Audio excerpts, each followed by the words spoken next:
Halo semuanya, para pecinta suyanto.id. Kita ketemu lagi di channel yang bertujuan untuk berbagi pengetahuan, berbagi pengalaman agar kita bisa belajar sepanjang hayat. Kali ini kita akan ngobrol bersama dengan Ibu Istiqomah. Beliau adalah seorang ibu yang sangat energetik dan banyak karya, banyak prestasi. Halo, Assalamualaikum Bu Istiqomah. Waalaikumsalam warahmatullahi wabarakatuh, Prof. Yanto. Apa kabar? Akhirnya kita ketemu di sini. Iya, alhamdulillah sehat, Prof. Semoga Prof. Yanto juga seperti itu. Ya, amin, amin.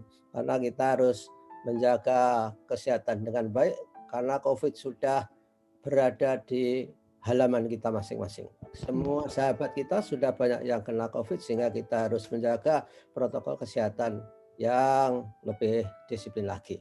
Nah, saudara-saudara, para pecinta suyanto.id agar tahu siapa Ibu Istiqomah SPD MPD ini, apa yang dikerjakan, di mana saja, apa yang pengalamannya selama ini, maka mari Bu, silakan disapa para pendengar suyanto.id di channel ini. Silakan Bu Istiqomah. Oke.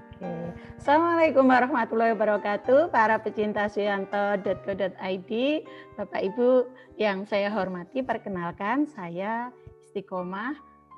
Kalau di media sosial biasanya saya menggunakan nama kecil saya, Istiqomah Almaki. Sehari-hari saya bertugas sebagai Widya Iswara di P4TK PKN IPS di Kota Batu, Malang, Bapak Ibu. Kemudian selain sebagai Widya Iswara, saya juga menekuni dunia tulis-menulis. Ada beberapa novel. Kalau Bapak Ibu guru bahasa Indonesia SMA, saya adalah salah satu anggota tim penulis buku Bahasa Indonesia Kurikulum 2013 yang direvisi. Aktivitas lain yang saya tekuni adalah membimbing Bapak Ibu guru, juga teman-teman mahasiswa, ada dosen, ada biaswara, juga menulis buku, Prof. Jadi ada beberapa kelas ini ya. Bapak Ibu bisa bergabung di Media Guru Indonesia itu, Prof. Sehari-hari saya. Oh, menulis itu luar biasa. Menulis. Tuh, ada pepatah yang mengatakan publish or perish. Jadi kalau kita itu tidak menulis berarti punah. Itulah pepatahnya orang yang di negara-negara maju. Di kita menulis memang menjadi persoalan. Nanti suatu ketika kita ngomong-ngomong soal menulis, Bu ya. Ya, siap. Kali ini kita akan bicara mengenai kondisi pandemi terhadap dampaknya terhadap pendidikan kita. Bagaimana kita membuat supaya anak didik kita tetap belajar dengan baik. Lalu apa yang harus dikerjakan sekolah? Apa yang harus dikerjakan orang tua? Lalu apa yang harus dikerjakan guru? Agar kita bisa memastikan bahwa anak-anak kita itu belajar dengan baik, bahagia dan sejahtera. Tidak ada yang stres, kalaupun ada ya harus semakin dikurangi. Ini apa Bu Istiqomah yang harus kita lakukan di dalam masa pandemi ini supaya hal-hal yang saya sampaikan tadi bisa terwujud dalam proses pendidikan kita, Bu. Monggo Bu. Ini jadi menurut saya menarik sekali kalau kita berbincangnya dulu melihat keprihatinannya, Prof ya. Ini dimulai dulu mungkin yang dari kelompok seperti saya ini, ibu-ibu pekerja, Prof. Jadi begitu anak-anak harus belajar di rumah, orang tuanya harus WFO gitu ya, harus bekerja di kantor. Ini mut-mutan ini Prof. Karena apa? Anak saya siapa yang mendampingi gitu. Di rumah saja kami sudah kesulitan mendampingi. Ini untuk kelompok-kelompok seperti saya yang notabene adalah berpendidikan, Prof. Lalu bagaimana dengan ibu-ibu yang pendidikannya kurang? Saya nggak bisa membayangkan ini. Ini kita belum bicara soal pendanaan biayanya. Nah inilah yang sebenarnya yang paling krusial ya Prof ya, mendampingi anak belajar di rumah ini siapa yang dampingi sementara kitanya masih WFO atau ibu-ibunya lagi harus bekerja di luar, ada yang HP-nya gantian. Ini menurut saya benar-benar masalah Prof ya. Jadi mau di gurunya dibekali keterampilan mengajar online seperti apapun, ketika yang ada di dalam rumah ini tidak dipecahkan bersama, ini jadi masalah Prof. Dan anak saya pun ini sudah mulai jenuh gitu ya, jenuh belajar yang sifatnya pengetahuan itu sudah jenuh sekali. Nah ini ini yang mungkin perlu kita bincangkan, rasanya sekolah dalam hal ini mewakili pemerintah itu harus menyentuh kepada orang tuanya, Prof. Jadi bukan hanya muridnya saja yang diberi tugas-tugas online, diajak belajar dengan aplikasi gitu. Nah, kalau orang tuanya nggak ngerti, orang tuanya nggak bisa membimbing, kami juga tidak tahu apa yang harus dilakukan. Nah, bagaimana kami sendiri sebagai orang tua nggak punya bekal untuk ngajar anak SMP, apalagi Bapak Ibu yang lain yang pendidikannya mungkin kurang. Ini, Prof, yang jadi pemikiran kita ini, Prof. Iya, ya jadi akhirnya tripusat pendidikan yang ada di sekolah, keluarga, dan masyarakat, ternyata sekarang pergeserannya ke keluarga saya kira ya. Karena emak-emak di rumah itu juga sudah banyak yang putus asa untuk mengajari anak-anaknya. Tentu saja kita memang tidak siap akan perubahan yang mendadak pada pandemi COVID ini. Tadi Bu Istiqomah menganjurkan supaya sekolah itu punya kolaborasi dengan rumah, dengan keluarga, dengan ibu-ibu terutama. Iya. Terkait dengan proses pembelajaran daring itu. Lalu ketika sekolah harus berkolaborasi, apa Bu yang harus dijadikan amunisi supaya emak-emak di rumah itu bisa mendampingi muridnya. Komunikasinya seperti apa kira-kira yang harus dilakukan oleh guru atau sekolah? Gimana Bu?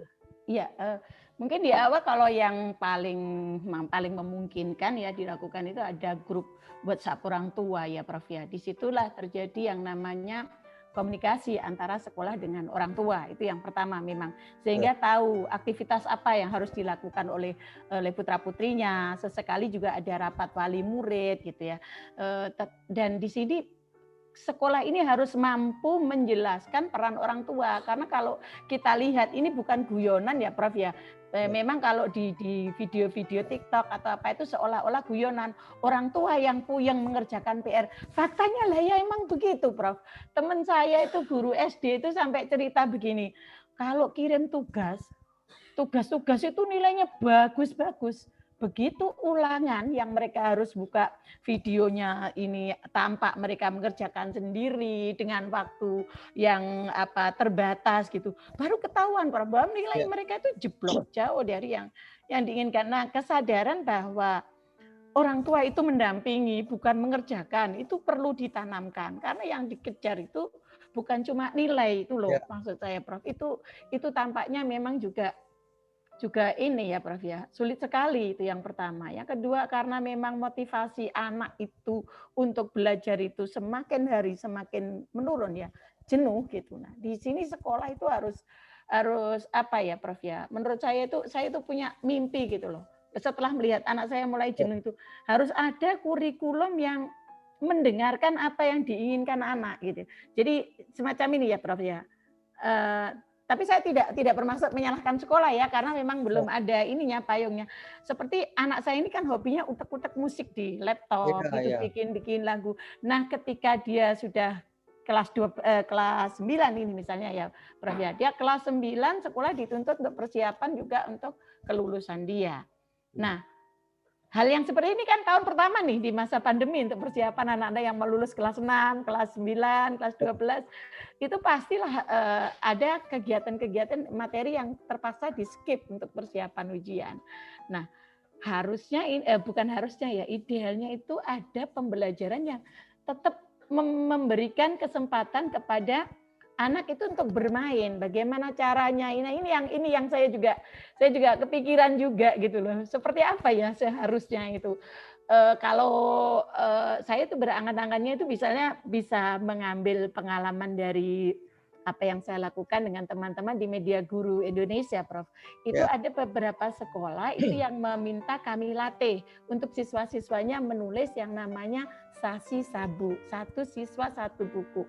Tapi tentu saja ini hanya untuk mereka yang benar-benar senang menulis, dibimbing oleh dalam tanda kutip profesional, dibimbing sampai bukunya jadi. Nah, kalau misalnya musik ya di musik lah, kalau di masak. Kalau perlu sekolah mengalokasikan dana gitu. dana dari bos atau apa memang untuk pembiayaan itu. Kalau mungkin ya bukan bermaksud mendiskreditkan kompetensi guru. Kadang-kadang anak-anak jenuh gitu ya Prof ya. Pingin cara yang lain. Nah, kalau yang mungkin yang diundang pemusik yang beda, sesekali jago masak seperti chef siapa yang seru-seru di YouTube atau di televisi, mungkin anak-anak akan termotivasi itu, didengarkanlah apa yang dibutuhkan anak gitu. Tapi nggak tahu ini payung hukumnya seperti apa Prof ini. Ya memang di zaman yang serba digital ini memang konsep belajar itu harusnya 3 hal yang diperhatikan. Yang pertama adalah integrated. Jadi semua tidak boleh terpisah antara pengalaman, teori dan sebagainya diintegrasikan. Yang kedua itu individualize. Jadi harus bisa mengindividualisasikan. Seperti putrinya Bu Istiqomah tadi suka musik, maka kita harus bisa memberikan layanan bahwa dia itu diberi tantangan untuk bermusik. Yang berikutnya adalah fleksibel. Jadi sangat fleksibel, sangat luas, tidak harus satu modalitas saja. Nah, oleh karena itu memang perlu persiapan tentunya. Nggak bisa mendadak dangdut misalkan saja seperti nyanyian itu. Kan sekolah juga perlu persiapan, hardware-nya, software-nya, SDM-nya. Tapi semakin ke sana memang harus semakin terwujud. Oleh karena itu semua harus belajar. Itulah harus belajar sepanjang hayat tadi. Nah, orang tua juga begitu saya kira. Orang tua itu sekarang harus punya mindset bahwa pendidikan itu juga terjadi di rumah. Nah, selama ini ketika belum ada pandemi kan orang tua itu banyak yang masrahkan anaknya 100% nasibnya kepada sekolah. Nggak pernah berpikir.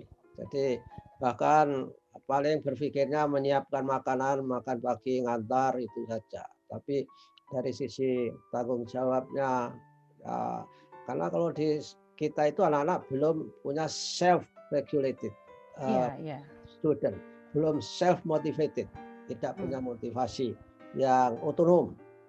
Sehingga kalau ada orang teriak-teriak, Bu, tiru aja seperti Finlandia, itu kan nomor 1 di dunia. Nggak bisa sampai kiamat, nggak bisa. Karena culture-nya beda. Anak sana itu adalah mandiri. Anak di sini belum segitunya mandiri. Kalau diberi pelajaran yang luring itu, kalau ditanyakan diam saja, suruh tanya juga nggak bisa. Dari rumah nggak siap untuk bertanya. Ya pokoknya fisiknya ada. Nah ini menurut Bu Istiqomah, hal-hal seperti ini kan menjadi tantangan kita bersama. Lalu di samping sekolah perlu seperti yang diimbaukan tadi, apa yang harus dilakukan orang tua secara spesifik terhadap anaknya supaya dia mau belajar, bertanggung jawab, memiliki motivasi.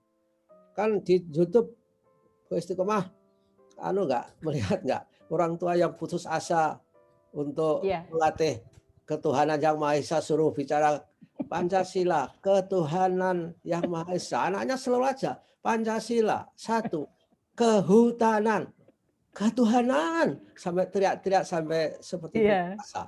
Itu menunjukkan betapa sulitnya mengajari anak. Kalau Bu Istiqomah apa yang harus dilakukan orang tua dalam kondisi yang serba nggak jelas? Sebenarnya menurut saya ini yang memang agak sulit ya Prof ya, karena terkendala juga oleh SDM guru ya. Jadi saya melihat selama hampir 1 tahun ini ya, selama pandemi ini mendampingi paling tidak 2 anak saya ya, yang kalau yang 2 kan yang 1 sudah selesai, yang satunya masih mahasiswa, yang 2 ini masih pelajar ya. Masih SMP Bu? Iya, yang nomor 3 tapi sekarang semester 2 kuliah ya, sudah kuliah. Kemarin kan dia masih pelajar. Di saat itulah saya melihat bahwa mengetahui, memahami betul apa sih yang diinginkan oleh anak itu menjadi modalitas yang cukup harus diperhatikan. Seperti begini, Prof. Anak saya itu yang nomor 3 itu kan dia hobi baca, hobi nulis, kadang-kadang bantu saya ngedit ya. Alhamdulillah saya sudah ini Prof ya, mengedit buku itu sekitar lebih dari 800 ya Prof ya. Nah, anak saya itu memang ketika masuk aliyah ya Prof ya. Kami menyekolahkannya ke sekolah Islam atau ke madrasah gitu. Dia sejak awal masuk program bahasa karena dia pingin menjadi penulis, pingin jadi editor kayak Umi gitu.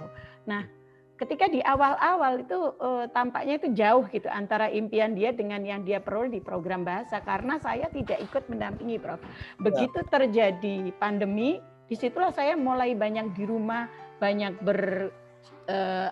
lebih intens gitu ya berbincang-bincang dengan dia alhamdulillah dia bisa menghasilkan novel meskipun ya kalau ikut di media guru kan indie publishing tapi lumayan juga udah dapat jutaan udah seneng dia tabung aja banyak gitu Prof ya satu novel bisa selesai dia juga bisa ikut membantu mengedit bukan hal penghasilannya ini yang saya bicarakan Prof tetapi dia itu anak bahasa itu bidangnya. Saya sudah alhamdulillah memfasilitasi dia belajar sesuai dengan yang diinginkan. Nah, kemudian ketemunya ketika kelas 12 ini dan setelah saya runut bukan karena Covid saja Prof ya. Jadi guru sastranya yang kebetulan ini yang luar biasa ini. Gurunya juga namanya Bu Istiqomah juga gitu. Beliau itu menugaskan kepada siswanya untuk menulis novel, Prof. Pada saat kelas 12 untuk anak bahasa. Jadi pas antara pilihan bahasa dengan tugas akhirnya, Prof. Nah, ketika kemudian ketemu dengan saya yang juga punya potensi di bidang itu, anak saya minat, jadi gitu. Dan sekarang alhamdulillah anak saya masuk bahasa Inggris di UM lewat tes ya Prof ya, tes online kemarin ya Prof ya maksudnya. Nah, kemudian inilah yang menurut saya harus ada gitu loh. Jadi ya kebayangkan anak saya atau anak-anak yang lain itu sekolah memetakan gitu. Dan orang tua itu benar-benar melihat anak saya bisanya apa gitu. Kalau anak memang sukanya main game barangkali diajak bikin game dan mungkin ada sebuah kegiatan pengganti ekstrakurikuler yang bisa disampaikan oleh sekolah, yang disediakan oleh sekolah berdasarkan mendengar apa yang disuarakan anak dari masukan orang tua. Jadi nanti akan ada kelas menulis, kelas bikin desain grafis, kelas musik gitu loh Prof. Nah ini tapi memang membutuhkan SDM yang mumpuni. Karena itulah saya katakan kalau memang gurunya tidak memiliki kompetensi yang memadai, kan bukan rahasia nih misalnya Prof. Guru seni gitu ya, harusnya ngajar seni musik juga, tapi dia lulusannya misalnya seni rupa. Nah ini kan jadi masalah Prof. Maka di situ mungkin sekolah bisa menghadirkan pihak lain. Sedangkan dari gurunya ini sebagai pendamping, Prof. Nah ini akan jadi sekolah, pemerintah juga mengawal bagaimana di masa pandemi ini tetap kreatif, anak-anak ini tetap seneng gitu loh. Karena apa, Prof? Kalaupun mereka ikut misalnya saya itu ingin memasukkan anak saya yang seneng musik ini di kelas online, Prof. Tapi balik lagi ketika motivasinya kuat, kurang kuat, tidak ada guru yang dalam tanda kutip itu nagih, Prof. Gitu loh. Nagih, yang ngejar-ngejar, yang dia sungkani. Sulit, Prof. Kecuali emang dari rumahnya itu misalnya kayak anak saya nulis karena memang passion saya udah menulis, ngedit itu sudah jadi nafas di rumah. Jadi disitulah dengarkan suara orang tua yang orang tua benar-benar melihat apa yang dibutuhkan anak. Dan kemudian Prof, itu bisa juga dikaitkan dengan proyeknya, tugasnya. Ini kemarin nih misalnya anak saya tugasnya untuk IPA Prof, itu bikin kue Prof. Bikin kue yang ada ininya. Di mana kue itu bisa mengembang karena ada proses fermentasi. Nah, berarti anak saya akhirnya bisa masak. Memang karena pandemi ini yang cowok yang ragil biasanya manja, Prof. Pinter dia bikin ayam goreng crispy, bikin mulai awal bisa, bikin donat bisa, kemarin bikin roti, nasi goreng sekarang bisa. Karena ada tugas dari sekolah dan itu dijelaskan. Ini ngaitnya dengan materi. Nah, kemarin kan bikin roti, materinya fermentasi, Prof. Nah, yang ini mungkin perlu kreativitas dari pihak sekolah itu, Prof. Ya, itu yang saya katakan terintegrasi. Dari tiga tadi. Terintegrasi, fleksibel, dan juga individualized. Sesuai dengan pilihan-pilihan anak-anak kita itu. Setuju dengan Bu Istiqomah bahwa anak kalau belajar itu harus bahagia, harus sejahtera. Kalau dia belajar terpaksa, itu saya kira apa yang dipelajari itu enggak akan menjadi bagian dari hidupnya. Nah, di tempat Bu Istiqomah itu tadi kenapa anaknya suka menulis? Karena ada role modelnya. Ya. Role model orang tuanya menulis setiap hari membaca buku, beratus-ratus buku dibaca. Nah, oleh karena itu saya kira orang tua itu juga harus semuanya menjadi role model. Kalau malam ya harus belajar di tempat meja belajar. Yang penting menghadap buku, menulis-menulis. Yang penting dilihat anak bahwa orang tuanya belajar. Walaupun yang ditulis itu mungkin bukan ilmiah atau mungkin mereka berapa cicilan yang harus dibayar misalkan saja. Itu bisa. Tapi anak kan persepsinya, oh orang tua juga belajar.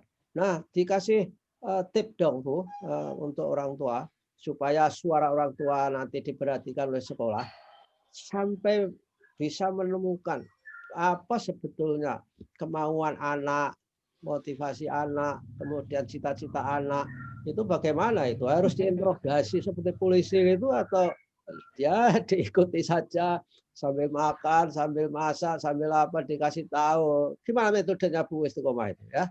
Sebenarnya saya belum begitu layak ya Prof ya untuk seperti itu karena untuk anak yang ketiga dulu itu agak ada jadi dia bolak-balik pindah kuliah mulai pertamanya di teknik sipil di UM lalu pindah ke teknik industri ending-endingnya sekarang dia jadi pindah 3 kali Prof yang sekarang itu dia di ilmu komunikasi dia udah mulai sekarang semester 4 ya 5.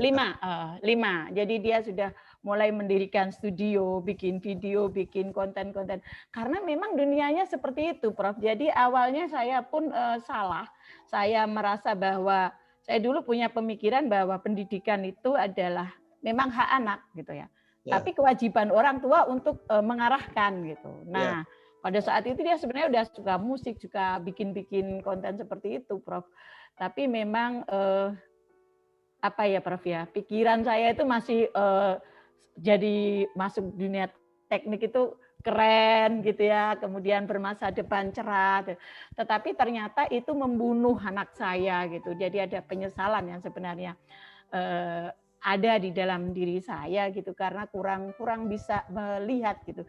Jadi sebenarnya bisa juga Prof itu saya rasa orang tua banyak merasakan melihat ya, tahu anaknya kompetensi untuk apa, tapi kesediaan untuk membuka hati, menerima, kemudian ya sudah berarti anak saya sama Allah itu dimodalinya misalnya anak saya sukanya nulis yang nomor 3 sukanya bahasa gitu. Berarti anak saya ini sama Allah dimodalinya pena.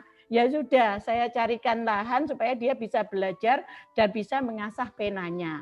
Nah, kemudian seharusnya ketika anak saya memiliki musik, suka musik, berarti dia sama Allah dibekali dengan piano gitu. Ya sudah pianonya ini diasah supaya dia bisa bertarung dengan kehidupannya dengan piano. Kesediaan menerima itu sepertinya yang mungkin saya alami dan juga banyak yang saya alami ya bukan mungkin juga dialami oleh banyak orang tua yang karena egonya melihat pengalaman hidupnya itu merasa yang ini lebih bagus untuk kamu, untuk masa depan kamu. Nah, itulah Prof yang saya melihat kegagalan saya di anak kedua saya dan itu adalah membuat saya berpikir bahwa parenting itu sebenarnya teorinya itu berubah setiap detik dan berganti untuk setiap anak.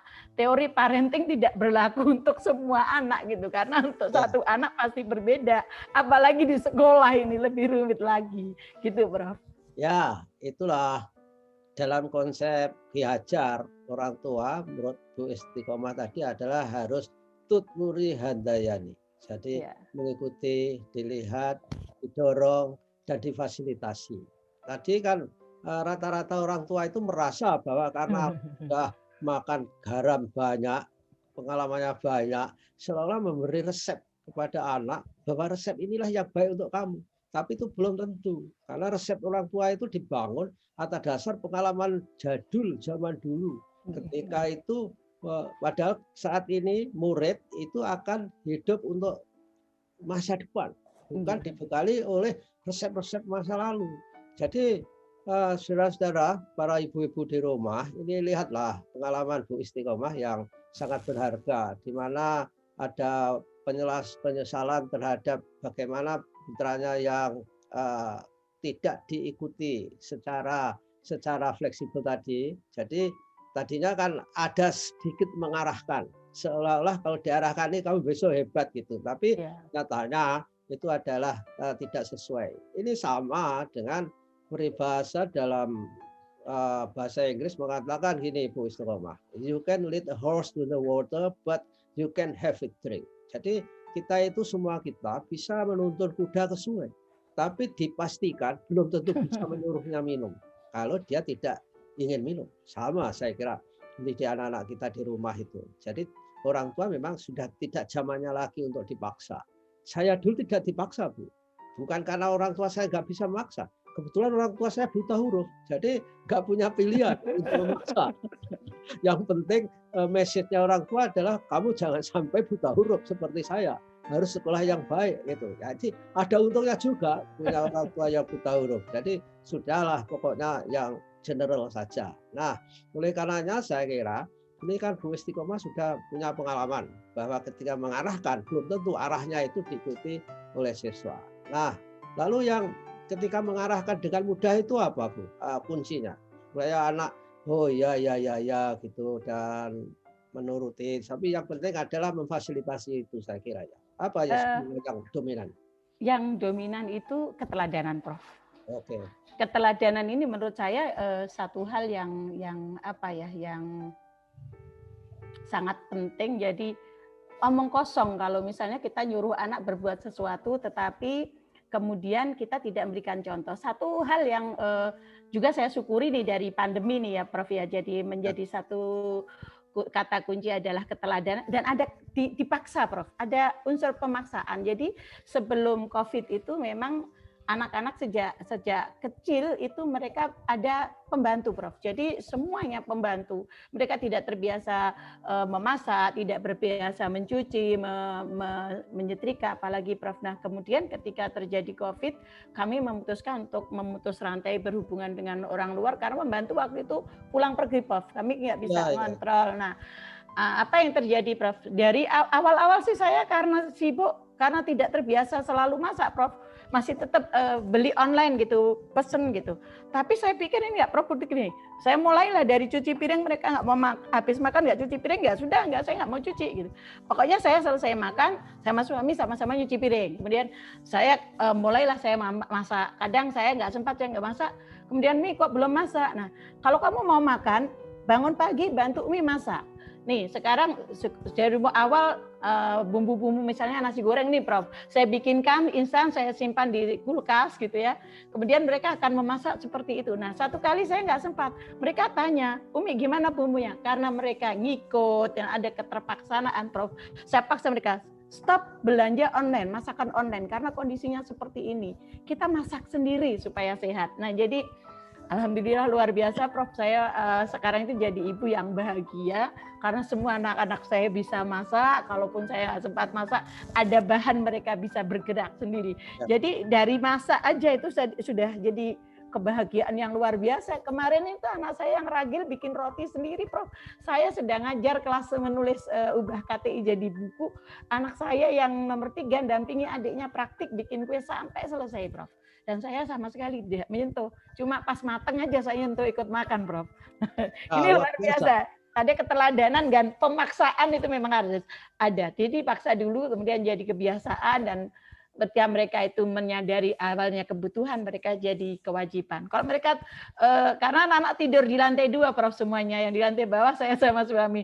Kalau kamu mau makan pagi, ya segera turun pagi. Gitu. Ya, tapi ya, gitu. Nah itulah, memang di pendidikan karakter itu ada riset Bu bahwa untuk menanamkan kebiasaan baru, karakter baru, itu paling tidak harus ada habituasi 21 kali supaya dia menjadi kebiasaan.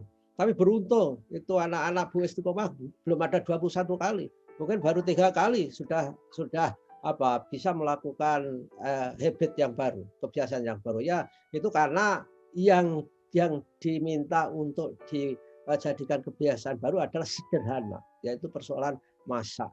Itu kan lihat, kita kasat mata dan bisa bertanya kepada orang tuanya. Nah itulah hikmah kita dalam pandemi ini. Nah kemudian dari aspek guru, Bu, guru itu kan juga stres kali ini. Mungkin karena mungkin memeriksa pekerjaan itu ya berjibun itu, pekerjaan yang diserahkan itu. Untuk meringankan mereka gimana ya Bu, caranya itu supaya guru juga bahagia dalam mengajar daring itu. Jangan-jangan guru juga nggak bahagia dengan daring ini ya. Saya nggak tahu ya itu. Kayaknya begitu, Prof ya. Jadi kalau saya enggak melihat dari teman-teman yang dari di kota, Prof ya. Kebetulan saya punya saudara yang tinggalnya di kampung gitu, yang kemudian juga kurang ini TIK, itu stresnya minta ampun mereka. Mulai dari belajar TIK-nya, kemudian mengajari anak-anak, udah banyak sekali keluhannya ya, Prof ya. Jadi kalau saya merutin itu ingat di masa lalu ketika masih jadi guru, Prof. Alhamdulillah saya ini merasa jadi guru yang husnul khotimah, Prof. Saya jadi Wijaya Suara itu 2017, Prof. Di bulan November 2016 bisa dicek di lamannya Badan Bahasa, itu 2 murid saya itu jadi juara 2 dan juara 5 karena diambil 5 juara untuk menulis cerpen tingkat nasional waktu itu. Ada satu hal yang saya jadi beban, Prof ya. Jadi kalau saya sekarang ini bergerak di bidang penulisan, memang sejak dulu saya suka dan membimbing murid saya untuk lomba-lomba juga. Ada satu yang menyesak ini, Prof, bahwa saya selalu kekurangan waktu, tidak punya tenaga untuk mengoreksi tulisan anak-anak didik saya. Kalau beneran ngajar itu, Prof ya, waktu itu saya ngajar 8 kelas. 8 kali 40 udah berapa itu? Kalau seminggu tugas harus selesai semua, itu edian itu, Prof.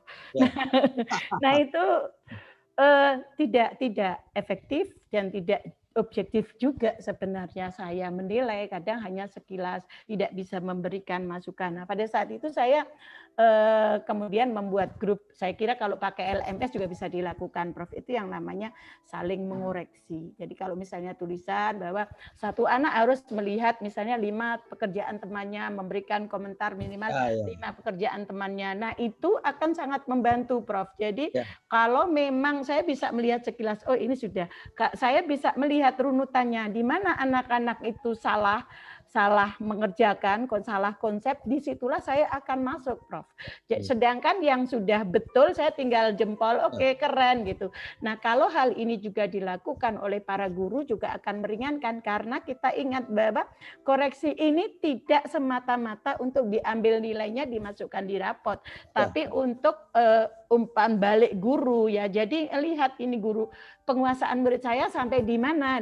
Begitu ada banyak yang salah, komentar muridnya menganalisis pekerjaan temannya itu juga salah, berarti ini disinilah gitu lah yang perlu dibenahi oleh guru. Saya dulu punya prinsip ke anak-anak bilang, yang salah itu pahlawan, nak, nggak boleh ditertawakan. Kalau ada teman kamu ngerjakan salah, kalimatnya salah, justru di situ Bu Isti punya tanggung jawab ngejelasin. Kalau temenmu nggak salah, ibu nggak tahu bahwa harus ada penjelasan tentang materi ini. Nah ini mungkin bisa di copy paste ya, Prof ya. Jadi kita mendaya gunakan, dan memang di situ sebenarnya kita pengakuan kepada siswa bahwa mereka juga punya potensi. Ketika mereka diberi kepercayaan untuk menganalisis pekerjaan temannya, dan kita juga harus objektif ya. Saya akan mengamati loh, saya baca loh komentar kalian terhadap teman-teman kalian. Nggak boleh ngasal cuman keren gitu. Nggak boleh menjelek-jelekan temannya, nggak boleh. Nanti yang komentarnya bagus dapat nilai bagus, karena ada track recordnya, saya bisa baca sewaktu-waktu.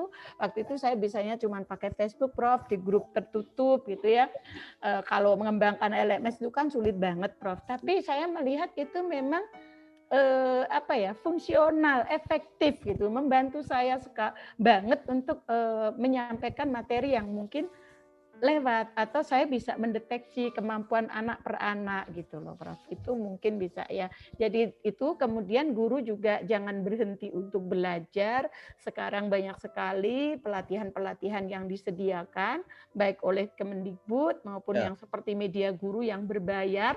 Selama Bapak Ibu guru tidak ikut pasukan pemburu sertifikat itu ya, Prof ya. Nah, saya paling ogah kalau ketemu guru pemburu sertifikat. Ini mereka kemajuannya pasti kan luar biasa. Banyak guru-guru itu yang maju luar biasa karena mereka punya kesadaran untuk berbagi ilmu, berburu ilmu mungkin lewat pelatihan atau aktif di komunitas-komunitas, Prof. Itu luar biasa itu kemajuan mereka gitu. Ya, oke. Luar biasa. Jadi saudara-saudara, kita sudah banyak mendengar resep-resep pengalaman hidup yang nyata. Itu bukan dikarang-karang. Itu tadi diperoleh oleh Bu Istiqomah dari sekolah kehidupan, dari universitas kehidupan, baik di keluarga sendiri maupun di pengamatannya pada guru-guru, karena beliau adalah Widyaiswara. Nah, saudara-saudara, jangan lupakan minggu depan kita akan masih dengan Bu Istiqomah. Mungkin akan mengambil tema bagaimana guru bisa menulis secara produktif atau tema yang lain. Yang jelas ikutilah suyanto.id channel, sebuah channel untuk berbagi pengetahuan dan belajar sepanjang hayat. Terima kasih Bu Istiqomah atas kebersamaan di sini. Terima kasih atas waktunya. Mudah-mudahan minggu depan kita bertemu lagi Bu Istiqomah ya. Assalamualaikum warahmatullahi wabarakatuh. Waalaikumsalam warahmatullahi wabarakatuh.